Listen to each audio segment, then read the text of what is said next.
Good evening, everyone, and welcome back once again to Vicious Rants. And of course, I am your host, your YouTube messiah, and often imitated, never duplicated superstar Tim Vicious. And this was the Go Home Raw we're talking about before Money in the Bank. And yes, I know what you're thinking. Didn't you just do a Go Home Raw a couple weeks ago?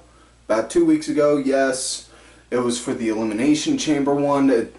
They threw the Elimination Chamber pay-per-view real quick right out of nowhere, so it kind of jumbled everything up. I'm pretty sure 10 Get You 20, they probably did that, and they threw Money in the Bank now because July has 5 weeks in it. So, you know, they need some time and they need a little bit of a gap in between to help build up time for our next pay-per-view. But enough with the speculations. Raw was in New Orleans, the home to WrestleMania 30,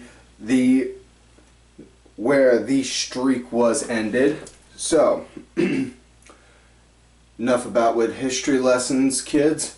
Start with the show. It started out with Cena coming down the ring. Oh yes, that's right, John Cena, not the Authority. So, to all of you out there that constantly bitch and whine and cry and bitch and whine and cry saying, oh, the Authority's coming out, the Authority's starting Raw, oh, can we get a different opener to Raw, dude, fuck you, this is something different. I don't like Cena either, but you know what, it's something different. Yeah, so he came out doing his normal Super Cena bit with, on how he's going to win and beat the odds on Sunday at Money in the Bank against Kevin Owens and such. And then thank God Kevin came out, because really here's the thing.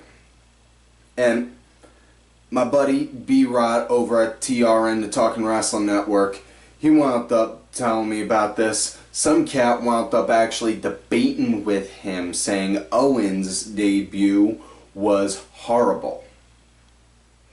Seriously, that dude needs to just simply right then and there, because not even speaking as a Kevin Owens fan right now, I'm just speaking debut-wise, that is up there with like when Chris Jericho debuted, basically, because it's Owens went toe-to-toe with Cena, not competing wrestling-wise, but on the mic. Now, not to say that there aren't people in the company that can do better on a mic than Cena, because there is. But the fact that he went toe-to-toe with him the very second he stepped into the ring and won in that mic battle. What the hell does that tell you? And I'm not just talking about, on how he cut the promo and then powerbomb. No, I mean the way he carried himself, just like, yeah, I'm Kevin Owens. The people out there that don't know me, I can give two shits about them. Like that, just not giving a damn. And that's what I loved. He went toe-to-toe with Cena on that one, and wow. But digress. Owens wound up coming out, basically, going against everything Cena wasn't, saying, yeah, John, you keep doing all these US Open challenges saying anyone can if they try. Yeah, I'm going to show you what a real Open challenge is. I'm going to do an NXT Open challenge, which, hey, I'm all for, because when have you ever seen the NXT title defended on Raw? Even if you know it's going to be a squash match against someone like Heath Slater or the Brooklyn Brawler, the fact is, you're putting it on the line, you're making that noticed, and you're establishing They're working on this, doing this right here, Cena Owens, while Owens still has the NXT title, is laying down the groundwork to stamp and solidify, saying NXT is going to become its own individual brand. Because I guarantee by this time next year, in 2016, NXT is going to be its own individual brand. Yep, but he throws out an open challenge, says, anyone's open to take it. Cena says, oh, I'll do it. And Owens just looks at him like, I'm fighting you on Sunday. No.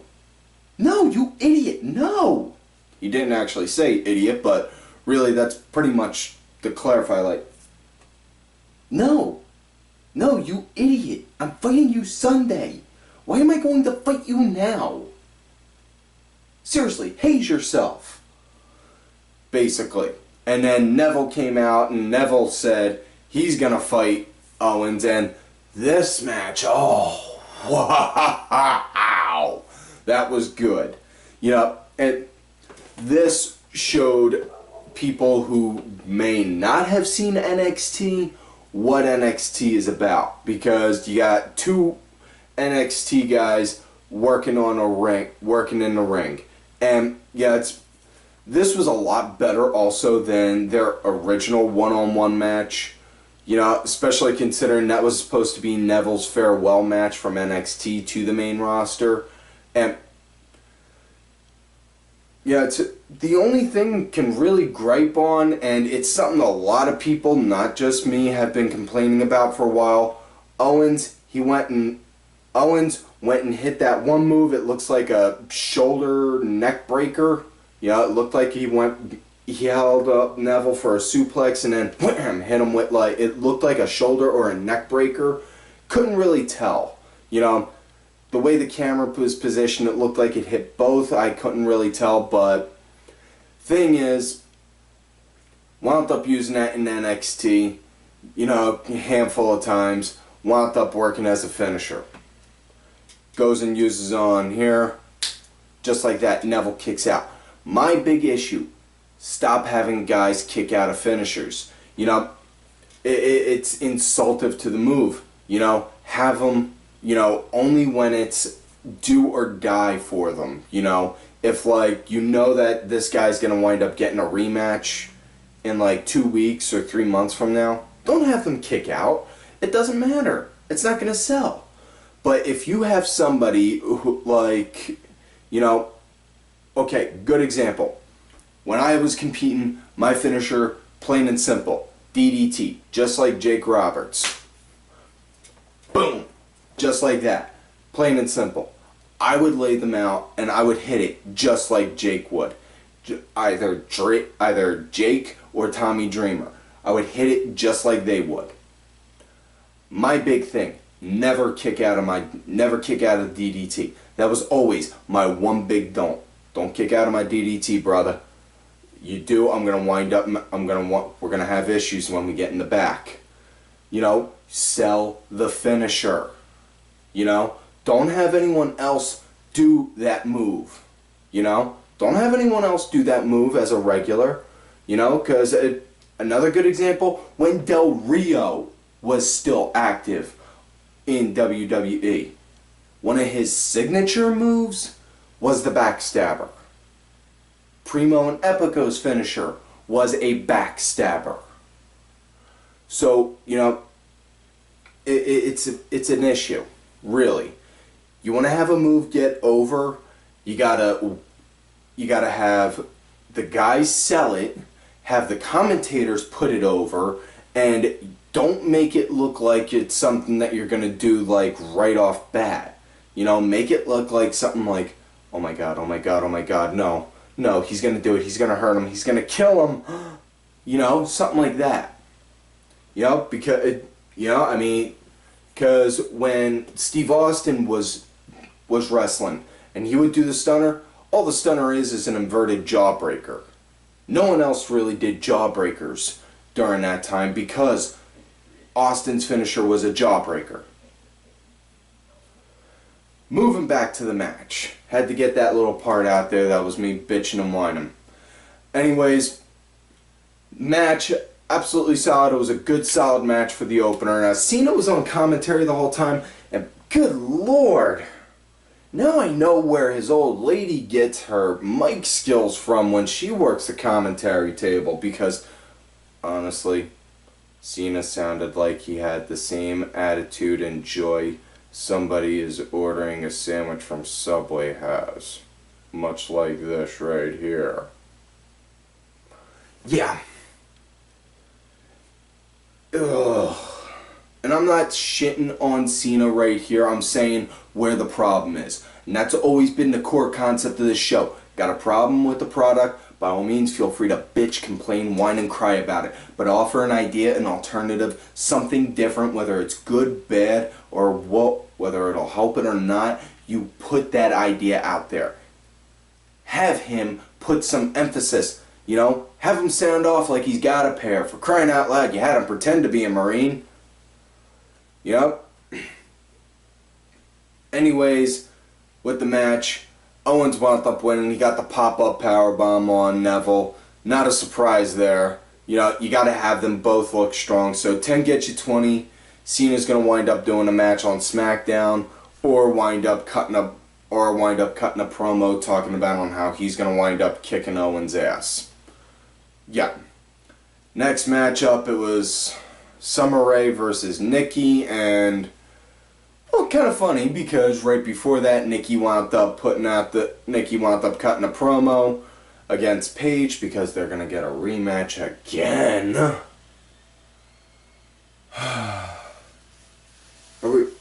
And for anyone that really thinks Paige is gonna win, I want you to think about this for a minute.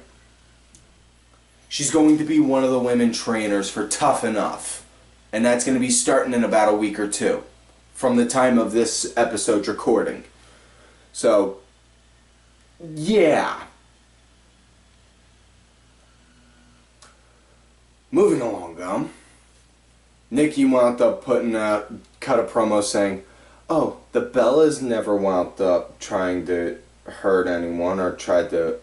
Basically, to sum it up, the Bellas never tried to bury anyone. Yeah, I'm pretty sure if you brought that up to Maria Kanellis, she may say something different. Moving along, though, the match, this was really a piss break because, it's for everyone that wound up saying, let's give divas a chance, we got this. Yeah. Anyways, not a surprise. Nikki wound up winning. Rack attack. 1, 2, 3. Yada yada yada. Go blah. Yeah.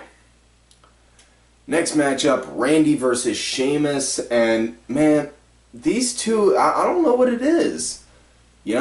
On paper, these two should be pretty good because they both got like that good. They both have like that. Randy, he's got that methodical style, and Sheamus, he's got that very large brute style, and it should be like a good fight. But on paper, it is. But man, once you put it on to practice, ugh. Seriously, I mean, I had a serious lack of interest. No, I wasn't even playing around or nothing on Twitter like I normally do when I don't have an interest in the match. I was watching the whole time. I'm just like, huh? What? Huh? Dude. I mean, honestly, the saving grace for this really was the promo that was done before it, where, where everyone in Money in the Bank match wound up coming out saying on how they were going to win, and then R-Truth came out saying, now I'm going to win this match, and Kane was just like, you're not even in this match. I'm not? No. Oh, no, that's on me. My bad. I'm sorry, folks. And then left. That was the saving point, man. That was hilarious. I love that part. I don't think I've laughed that hard at R-Truth in years. But yeah, as far as with this match goes, it had a serious lack of interest to me on it. You know, the match got thrown out as a DQ. Sheamus won by DQ because when Sheamus went to go hit, Sheamus originally picked up a chair, went to go swing at Randy. Randy caught it, snatched it off, and then threw it at Sheamus. And then the ref called for the bell right after that. And then they proceeded to, swing at each other some. And then Randy wound up hitting an RKO. And then, Randy's voices in him inside his head say, pants are evil, And he's developed his allergy to pants once again. So yeah, next matchup we had Ziggler versus Kane. Now, interesting on this one because, normally right off bat you would think right off bat, just hearing who's on that match. Oh, Ziggler's going to win, obviously. You would think that, obviously, provided unless Ziggler had the jobber entrance. However, both Kane and Ziggler had the jobber entrance. So that threw everything off altogether. Like, well, who's going to win this one now? As far as what this match goes, it was pretty mediocre. I mean, there wasn't any real story behind the match aside from the fact that everyone in the Money in the Bank match is fighting each other tonight, and other than that, it wasn't really much. Lana was standing over by the apron the whole time watching, like, hey, yeah. Like, seriously? Lana, honey, you used to be right at ringside, like that strong, hard kind of woman that, guys would be like, man, she's hot, but dude, I would so be afraid to piss her off because she would yell me into submission. She'd yell at me so much I'd pee my pants. Now you're just kind of like, eh. Ugh. But yeah.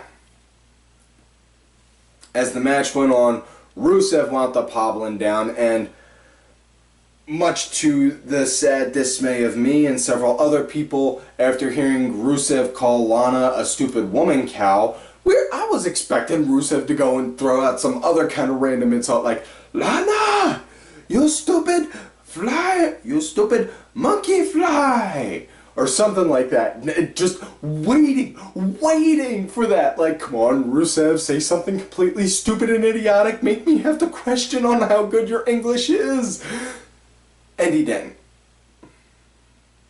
Instead, he wound up just, Lana, we go to the back, we talk.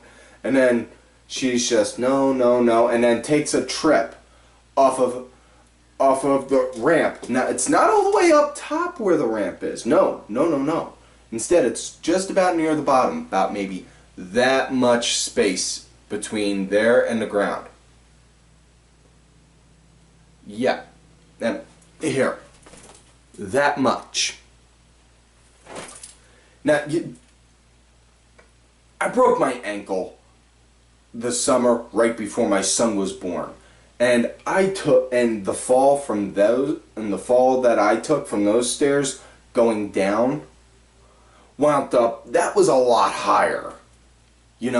For crying out loud.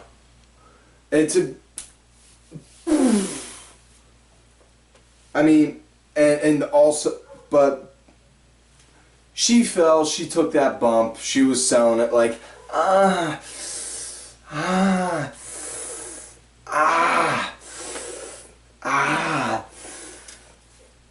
and there's my Peter Griffin impersonation.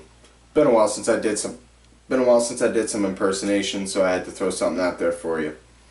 Anyways, Ziggler saw it. He was about to climb out the ring to go check on her. Kane grabbed him. Next thing you know, gave him the choke slam. Got the 1, 2, 3. So Kane won. And then after that, Ziggler wound up hobbling out there, and I'll give Ziggler credit where credit's due on it. Normally, I'll bitch and whine saying that, no, look, you gotta sell the damn finish good. Like, that move, took every last ounce of strength out you.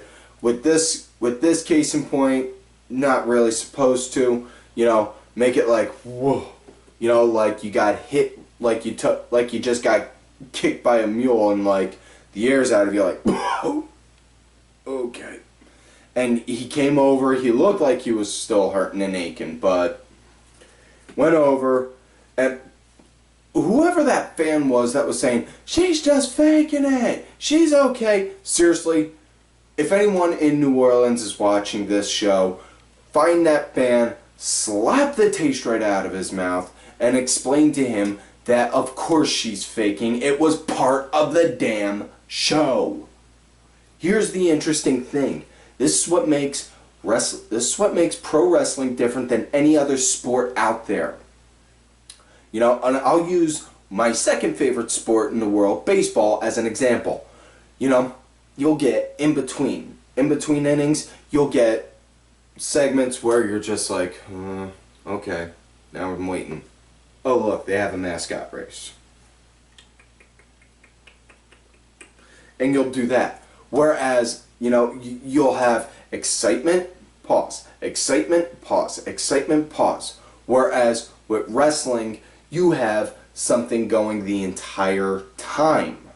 You don't get that in any other sport. You don't get that in football, basketball, hockey, baseball, nothing like that really. And that's the thing. And to the guy that wound up saying that, seriously, dude, if you ever wind up watching this, I live right here in Erie, Pennsylvania. You got a problem with the fact that I said somebody out there needs to slap the taste right out your mouth? Tell you what, son, why don't you get on a plane, fly over here to Erie, look me up, tell me, either on that Facebook gimmick Tim Ash or on Twitter Tim Vicious, and say, hey, I'm here in Erie, I'll come and find you myself and slap the taste right out your mouth for it.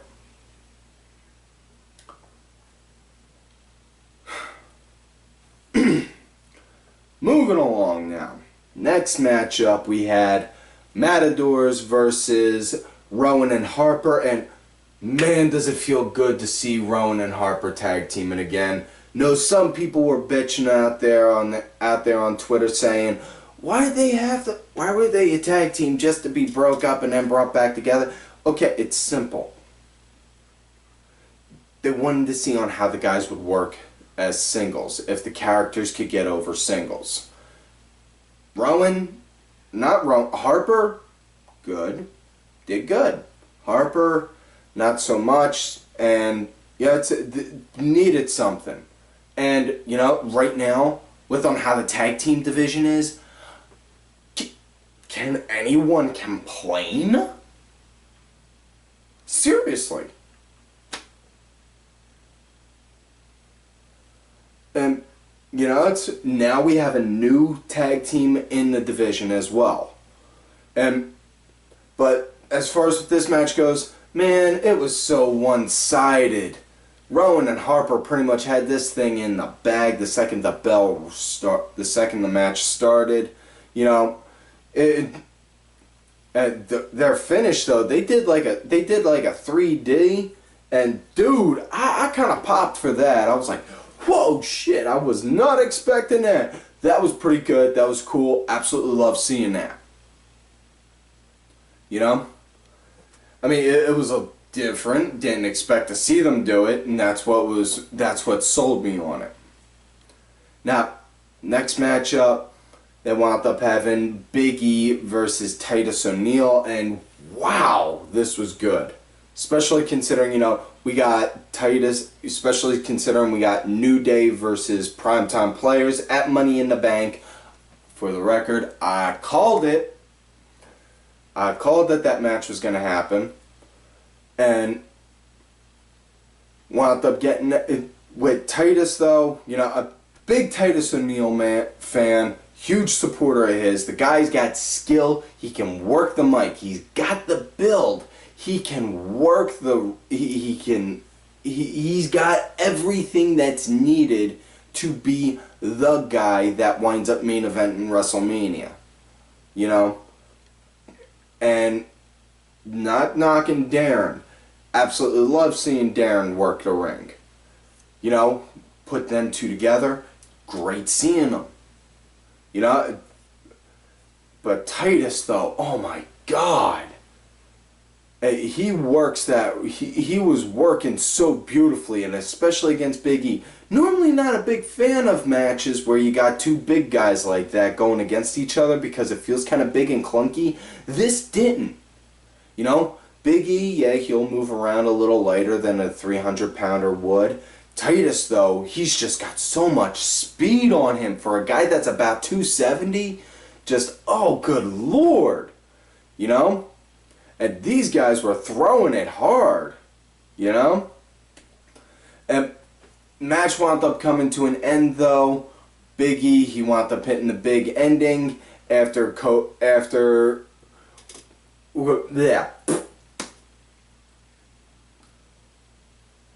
Thinking faster than I can talk. Been a while since I've done that on here. After Big E wound up hitting a big ending on him, after Woods wound up picking a fight with Darren, and then he picked him up by the hair, and then Kofi came over, decked him, and then Big E got him up and wham! Hit him with it. So yeah. After that, next thing you know, it was Reigns versus Kofi. And yeah, folks, let us all take a moment to appreciate how much the times that Kofi Kingston is on Raw and SmackDown, as well as what pay-per-views are available between now and July 4th. And the reason why I say this, for those who may not know, July 4th, Kofi Kingston is going to be going against Brock Lesnar in a network exclusive show in Japan. So, for those that will be watching, folks, we're going to be witnessing a live murder on the WWE network because Brock is just going to fucking kill him. And you know, yeah. And I say that all of that in the nicest of ways possible because Kofi is one of those guys that can take an ass beating and still make the other person look good, as well as make him look good, as well as still look good himself. So yeah. Either way though, Kofi Kingston, in nomine Padre et Filii et Spiritus Sancti, my child. God be with you. The match though between him and Reigns, not gonna lie, it was pretty good. You know, to Reigns, he's showing more signs of improvement as the time goes. You know, he's starting to add another move or two into his regular repertoire. Case in point, he went to almost do that over the top rope dive he's been doing on and off lately. He's doing that one-handed pickup sit down power bomb that he's been, you know, it takes time, but he's developing himself skill wise. He's already got himself pegged out character wise. Now he's building himself up move wise. You know, so if anything, really hoping that it goes good for him. Called it when he first came on the scene. That kid's gonna get a push like Batista. He's still gonna. He's gonna wind up being a main event star at some point in time. He's in the Money in the Bank match. 99.9% sure he's gonna win that. And if he winds up doing anything at all like what Seth did, you know, when Seth versus Brock winds up happening, and just right out of nowhere, Roman's like, yeah, fuck this shit. Cash it in. And then goes and wins. I ain't gonna be mad. I ain't even gonna be shocked. I'm just gonna look and be like, motherfucker, you go back to the go home episode for Money in the Bank and I called it. That's all I'm gonna say. But the match, on how this match came to be, on how this match with Roman and Kofi came to an end. Kofi was up on the top rope. went to go do a jumping dive, and Reigns just wham, hit the Superman punch on him and got the 1-2-3. Now, I could be wrong, and please tell me if I am, because I'm always open to criticism, good, bad, or indifferent. And I'm always open to, always accepting to when I hear people telling me that I was wrong on something. I'm not one of those kind of assholes that'll say, fuck you, I don't care if you think I'm wrong or not. No. But I believe this was actually the first match Reigns won using the Superman punch. Not 100% sure though. If I'm wrong though, by all means, like I said, leave a comment down below. Next match, main event of the night. Seth Rollins versus J&J Security. Now the reason on how this came to be, and through my own nearsightedness, my own narrow-mindedness, I neglected to bring up the promos like I said I would on here when they matter. Seth wound up meeting with Hunter and Steph earlier in the night, and they said, oh, well, you know, you got your match against Ambrose coming up on Sunday, so we'll give you a match tonight, you know, get you warmed up, ready for it. So, you can pick your opponent also. Seth, he's just gearing himself up, putting his tape on, that kind of jazz. J&J walk in, like, hey, yeah, it's alright, boss. We know that some people say shit when they're angry. We accept that you said that when you were mad. It's okay. We forgive you. And Seth's like, I don't really fucking need you guys. I was just pulling you out because I needed somebody to take a bullet for me. And then Joey Mercury, of all people, finally spoke. Which, you know, I had to look, still looking to see if any of those 4 guys on horses are riding around, because Mercury finally spoke again. Said, tonight, we're gonna kick your ass. Which, okay. Next thing you know, that's on how that match came to be. Now, the match itself, handicap matches, normally the guy that has the handicap, the only way he can really win is if he makes the team that's tag teaming look stupid. That's really the only way you can make a handicap match look good. This, though, was good, because Mercury and Noble, man, they looked like they didn't lose a step, you know? You had Joey Mercury, Jamie Noble, and Seth Rollins all in the ring at the same time. Darren, I know you're watching this, brother, so come on, let's do an ROH chant for this. ROH, okay. Sorry, folks. My producers are yelling at me saying I can't. Copyright issues.